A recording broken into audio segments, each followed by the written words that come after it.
స్థాపకాయ చ ధర్మస్య సర్వధర్మస్వరూపిణే అవతార వరిష్ఠాయ రామకృష్ణాయ నమః. మానవతే మన అభిమతం, అదే జాతిహితం, ఈ సూత్రమే సర్వసమ్మతం అన్నారు రామకృష్ణ పరమహంస. మతాలన్నీ భగవంతుణ్ణి చేరుకునే మార్గాలే, ఒక్కో మార్గం విశేషమైనది.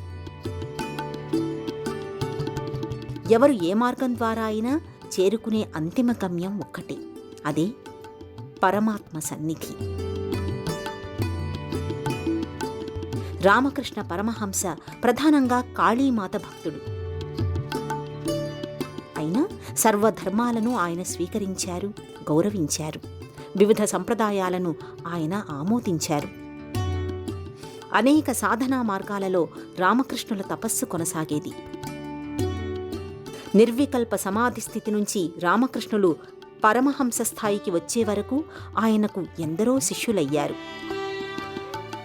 దక్షిణేశ్వర్ కాళీ మందిరంలో రామకృష్ణ పరమహంసను వెతుక్కుంటూ వారి అనుగ్రహ విశేషాన్ని పొందడానికి ప్రతినిత్యం అనేక ప్రాంతాల నుంచి శిష్యులు వచ్చేవారు. అందరిలాగానే ఓ రోజు ఆయనను అన్వేషిస్తూ దక్షిణేశ్వర్ చేరుకున్నారు స్వామి వివేకానంద. రామకృష్ణుల కీర్తి వివేకానందుల వల్ల జగద్విఖ్యాతి చెందింది. వారి మధ్య ఉన్న గురు శిష్యుల బంధం ప్రగాఢమైంది. గురు శిష్య పరంపరకు వారిరువురు ప్రత్యక్ష ఉదాహరణగా నిలుస్తారు. గురు శిష్యులుగా రామకృష్ణ పరమహంస, వివేకానంద స్వామి సాధకులకు మార్గదర్శకులుగా వర్ధిల్లుతున్నారు.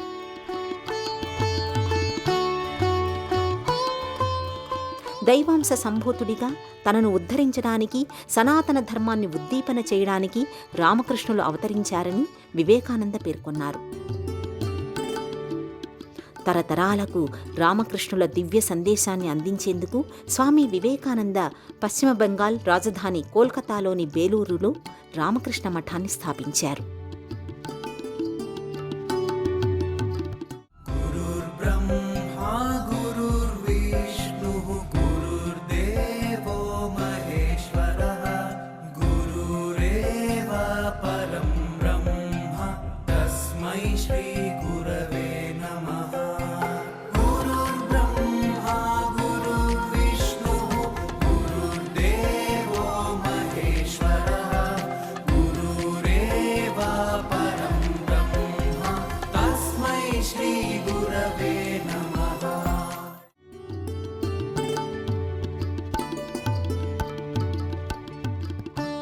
ఆత్మనో మోక్షార్థం జగద్ధితాయ చ.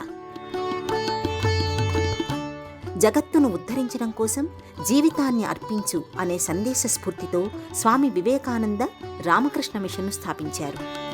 రామకృష్ణులు ప్రబోధించిన సర్వమత సమానత్వ మార్గంలో ప్రపంచ దేశాలకు ఆత్మజ్ఞానాన్ని, సేవా తత్పరతను, విద్యా వైభవాన్ని ఆవిష్కరించడానికి రామకృష్ణ మిషన్ స్థాపితమయ్యింది. శ్రీరామకృష్ణుల మహాసమాధి తరువాత 1886 సంవత్సరంలో ఆయన శిష్యులు 16 మంది కలిసి స్వామి వివేకానంద నాయకత్వంలో రామకృష్ణ మఠాన్ని స్థాపించారు.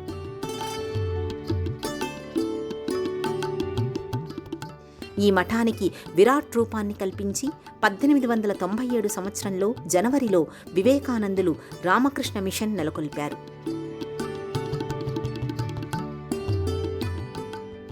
1899లో ఈ రెండు సంస్థలకు బేలూరును ప్రధాన కేంద్రంగా అభివృద్ధి చేశారు. 40 ఎకరాల సువిశాల ప్రాంగణంలో ఈ మఠం ఎన్నో కట్టడాలతో వర్ధిల్లుతోంది.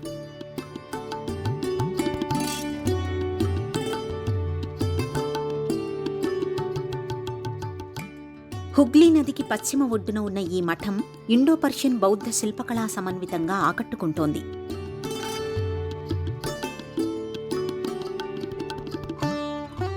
షికాగోలో సర్వమత సమ్మేళనానికి వెళ్లడానికి ముందు భారతదేశంలోని అనేక ప్రాంతాలను వివేకానంద దర్శించారు.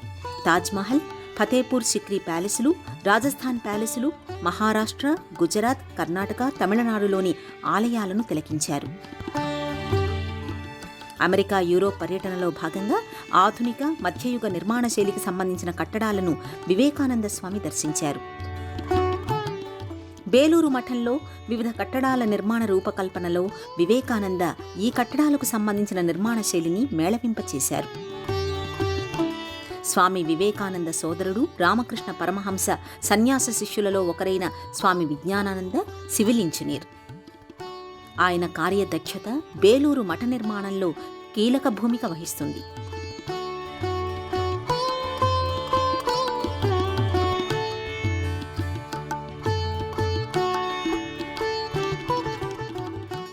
బేలూరు మఠానికి 1929 మార్చి 13న పునాదిరాయి పడింది.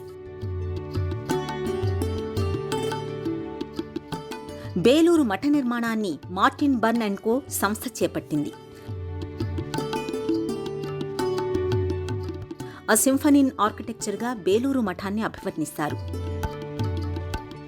బేలూరు మఠ ప్రవేశ ద్వారంపై అన్ని మతాల చిహ్నాలు గోచరమవుతాయి. అందుకే దీన్ని సర్వధర్మ స్వాగత ద్వారంగా పేర్కొంటారు. బేలూరు మఠంలో రామకృష్ణ పరమహంసకు 2 మందిరాలు ఉన్నాయి.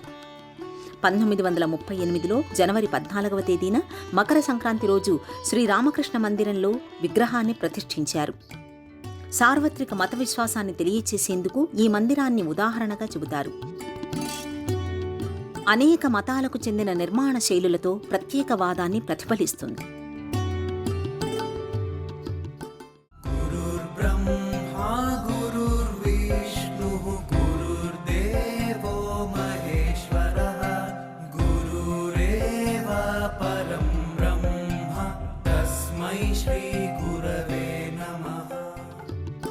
మందిరంలోని ప్రధాన ద్వారం, సాంచీలోని బౌద్ధ స్తూపం, అజంతా గుహల ప్రధాన ద్వారంలో బౌద్ధ శైలిచే ప్రభావితమైన ముఖభాగం అమరి ఉంటుంది.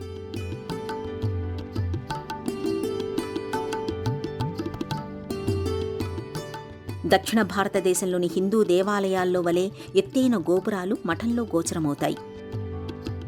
మందిరం లోపల కిటికీలు, బాల్కనీలు ఉత్తర భారతదేశంలోని రాజపుత్, మొఘల్ శైలితో నిర్మితమై ఉంటాయి.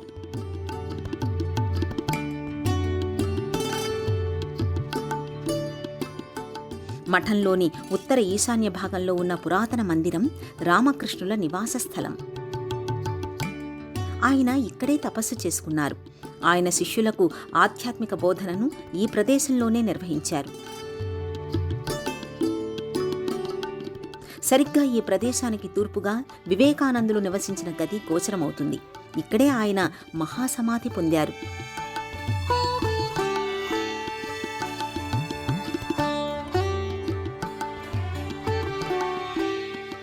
స్వామి వివేకానంద భౌతిక కాయానికి ఉత్తర క్రియలో నిర్వహించిన ఈ ప్రదేశంలో వివేకానందుడి స్మారక మందిరం నిర్మితమయ్యింది.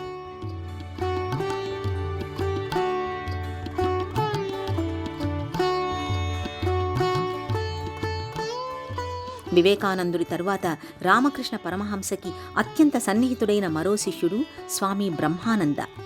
ఆయన సమాధి మందిరం బేలూరు మఠంలోనే దర్శించుకోవచ్చు.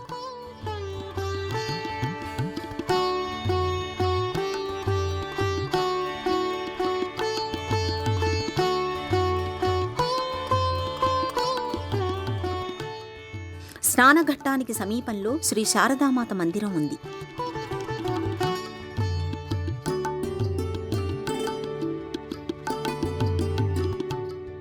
శారదామాతకు గంగానది అంటే ఎంతో ఇష్టం.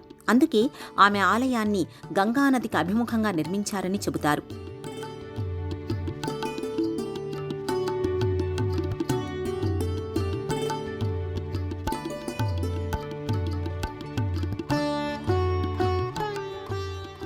రామకృష్ణ పరమహంస, శారదామాత, వివేకానందుడు, ఇతర ముఖ్య శిష్యులు ఉపయోగించిన వస్తువుల ప్రదర్శనశాల మఠంలో ఉంది.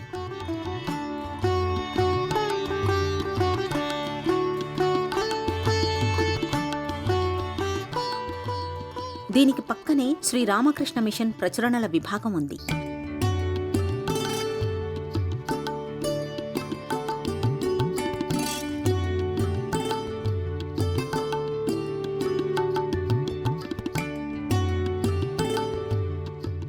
రామకృష్ణుల ఆధ్యాత్మిక మార్గంలో ఆధ్యాత్మిక సాధనలు చేసే బ్రహ్మచారులకు, సన్యాసులకు కేంద్రంగా రామకృష్ణ మఠం కొనసాగుతోంది.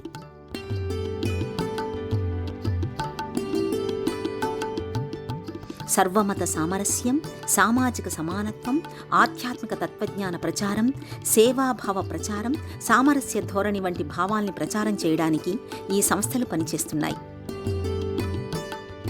రామకృష్ణ పరమహంస శిష్య పరంపరలో సన్యాసాశ్రమాన్ని స్వీకరించి ఆధ్యాత్మిక మార్గంలో ప్రయాణించాలని కోరుకునేవారు ముందుగా ఇక్కడ బ్రహ్మచర్య దీక్ష స్వీకరించాలి. కొంతకాలం పాటు ఇక్కడ శిక్షణను పొందాలి.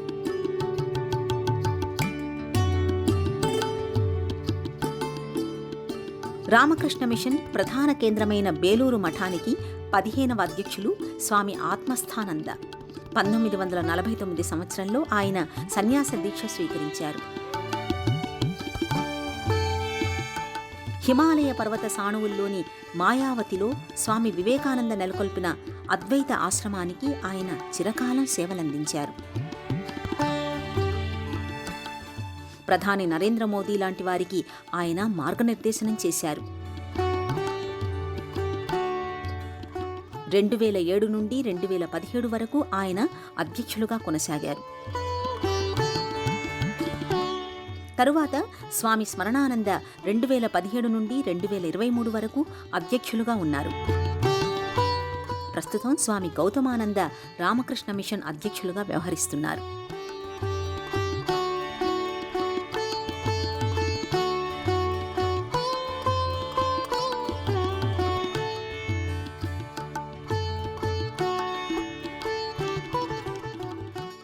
ఒకనాటి వేలాపురం వంగదేశీయుల పలుకుబడిలో బేలూరుగా మారింది. వేలూరుగా ముందు వ్యవహరించేవారు. వ్యవహారంలో బేలూరుగా స్థిరపడింది. వేలాది బిల్వ వృక్షాలు ఉన్న కారణంగా ఈ ప్రాంతాన్ని బేలూరు, బిల్వూరు, బిల్వేశ్వర్ అని వివిధ రకాలుగా పిలిచేవారు. దక్షిణేశ్వర్ కాశీ మందిరం నుండి బేలూరు మఠానికి రోడ్డు మార్గంలో 5 కిలోమీటర్ల దూరం ప్రయాణించాలి. శక్తిపీఠ కాళీ ఆలయం ఉన్న కాళీఘాట్ నుంచి బేలూరు మఠానికి హుగ్లీ నదిపై బోట్ జెట్టీల ద్వారా 20 నిమిషాల్లో చేరుకోవచ్చు.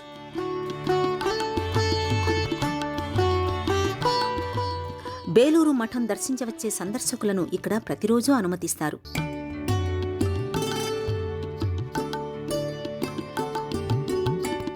మధ్యాహ్నం 12 గంటల నుండి 4 గంటల మధ్య విరామం ఉంటుంది.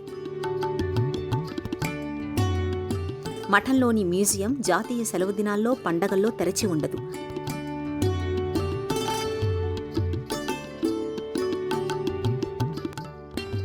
పరమహంసాయ విద్మహే మహాతత్వాయ ధీమహి తన్నో హంస ప్రచోదయాత్.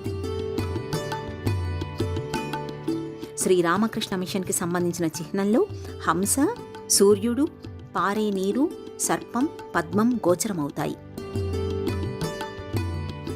ఈ చిహ్నంలోని దిగువ భాగంలో హంసగాయత్రిలోని చివరి పాదమైన తన్నో హంస ప్రచోదయాత్ అని లిఖితమై ఉంటాయి.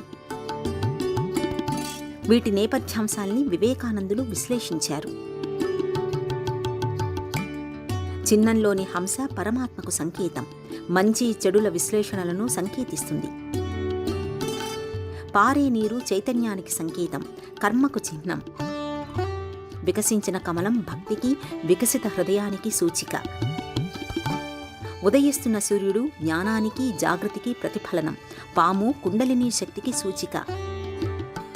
భారతీయ పౌరుల్ని జ్ఞాన, భక్తి, కర్మ, రాజయోగాల ద్వారా పరిపూర్ణ వ్యక్తులుగా తీర్చిదిద్దడం రామకృష్ణ మిషన్ ప్రధాన కర్తవ్యంగా వివేకానందులు పేర్కొన్నారు.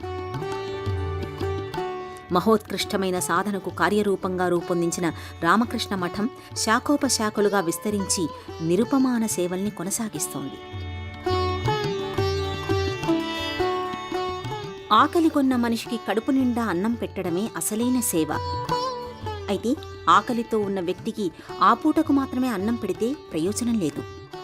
అతడి ఆకలిని అతడే స్వయం సమృద్ధితో తీర్చుకోగలగాలి. అందుకు విద్య ఉపకరిస్తుంది. అందుకే విద్యాదానం మహాదానం అంటారు. విద్యను నేర్పించడం ద్వారా వ్యక్తిని జాతి నిర్మాణంలో భాగస్వామ్యం చేయవచ్చు అనేవారు స్వామి వివేకానంద. నిరక్షరాస్యుల్ని విద్యావంతులుగా చేసినప్పుడు వారిలో చైతన్యం పెరుగుతుంది, దేశభక్తి పెంపొందుతుంది. సామాజిక ప్రయోజనకారకులుగా ఆ వ్యక్తులు సంఘసేవలో పునీతమవుతారని వివేకానంద స్వామి పేర్కొన్నారు. వివేకానంద స్వామి ఆశయాలకు అనుగుణంగా చేపట్టిన విద్యాదాన సంప్రదాయాన్ని రామకృష్ణ మఠం నేటికీ కొనసాగిస్తోంది. విద్యార్థులకు సమున్నతమైన లౌకిక విద్యల్ని, ఆధ్యాత్మిక విధుల్ని సమ్మిళితంగా అందిస్తోంది. స్పోకన్ ఇంగ్లీష్తో పాటు సంస్కృతం, అనేక ఇతర భారతీయ భాషలు, విదేశీ భాషల్లో ప్రావీణ్యాన్ని అందించేందుకు రామకృష్ణ మిషన్ ఎంతో కృషి చేస్తోంది. భాషల విద్యాబోధనతో పాటుగా వ్యక్తిత్వ వికాసాన్ని పెంపొందింపచేసే శిక్షణా తరగతులు, యోగ విద్యాభ్యాసానికి సంబంధించిన తరగతులు, సంగీత శిక్షణ, సంగీత వాయిద్యాల శిక్షణా తరగతుల్ని మఠంలోని వివిధ శాఖలు నిర్వర్తిస్తున్నాయి. వీధి బాలలు, అనాథ బాలల సంరక్షణను రామకృష్ణ మఠం ప్రధాన బాధ్యతగా చేపట్టింది. విశ్వవ్యాప్తంగా రామకృష్ణ మిషన్కి ప్రస్తుతం 170కి పైగా శాఖలు ఉన్నాయి. ఈ శాఖల ద్వారా ఆధ్యాత్మిక చైతన్యం, సమాజ సేవ, విద్య, వైద్య, ఆరోగ్య శిబిరాలు, వ్యక్తిత్వ వికాస కార్యక్రమాలు నిరంతరాయంగా కొనసాగుతున్నాయి.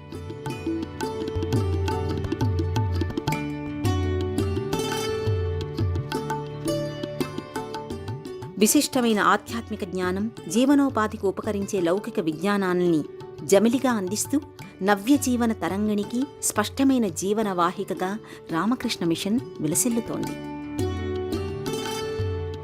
ప్రాణపట్నం ఆకారంలో ఉన్న పాలరాతి పీఠంపై, శతదళ శోభిత కమల పుష్పంపై రామకృష్ణ పరమహంస పాలరాతి విగ్రహం నెలకొని ఉంటుంది. ఈ విగ్రహం దిగువన రామకృష్ణుల పవిత్ర అవశేషాలు భద్రపరిచారు. కోల్కతాకి చెందిన గోపేశ్వర్ పాల్ ఈ విగ్రహాన్ని తీర్చిదిద్దారు. ఈ మందిర అలంకరణను నందలాల్ బోస్ రూపొందించారు. మయన్మార్ నుంచి తెప్పించిన బర్మా టేకుతో మందిరంలోని తలుపుల్ని, కిటికీలను తయారు చేయించారు. 1902లో స్వామి వివేకానంద భౌతిక కాయాన్ని దహనం చేసిన ప్రదేశంలో వివేకానందుల స్మారక మందిరాన్ని నిర్మించారు. 1924 జనవరి 28వ తేదీన ఇక్కడ వివేకానంద స్వామి విగ్రహం ప్రతిష్ఠితమైంది. ఇక్కడ గతంలో బిల్వ చెట్టు ఉండేది. వివేకానంద స్వామి ఎల్లప్పుడూ తన అనుచరులు, శిష్యులతో ఈ వృక్షం కిందే ఆసీనులయ్యేవారు. తన అంత్యక్రియల్ని ఈ వృక్షం క్రిందే నిర్వహించాలని ఆయన ముందుగానే సూచించడంతో ఇక్కడే ఆ క్రియలు నిర్వహించి మందిరాన్ని నిర్మించారు.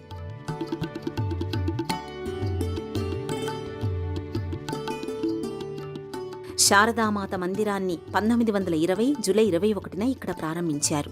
శారదాదేవి అంత్యక్రియలు నిర్వహించిన స్థలంలోనే ఆమె స్మారక మందిరం నిర్మితమయ్యింది.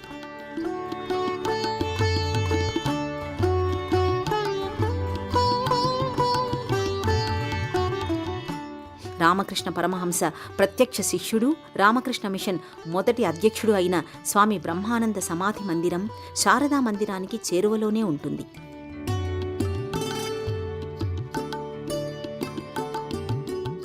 వివేకానందుని జన్మ ధన్యమయ్యింది. ఆయన సమకాలికులుగా ఉన్న వ్యక్తులు ధన్యులయ్యారు. ఆయన ద్వారా స్ఫూర్తిని అందుకున్న వారికి జీవిత పరమావధి అవగతమయ్యింది. భావితరాలకు ఆయన మార్గదర్శిగా నిలుస్తారు. ఆయన భరతమాత ముద్దు బిడ్డ. యువతరం వివేకానందుడు అందించిన చైతన్య దీప్తిని అందుకుంటే ఈ దేశం ప్రపంచ పటంపై సర్వోన్నతంగా భాసిల్లుతుంది అని పేర్కొన్నారు సోదరి నివేదిత.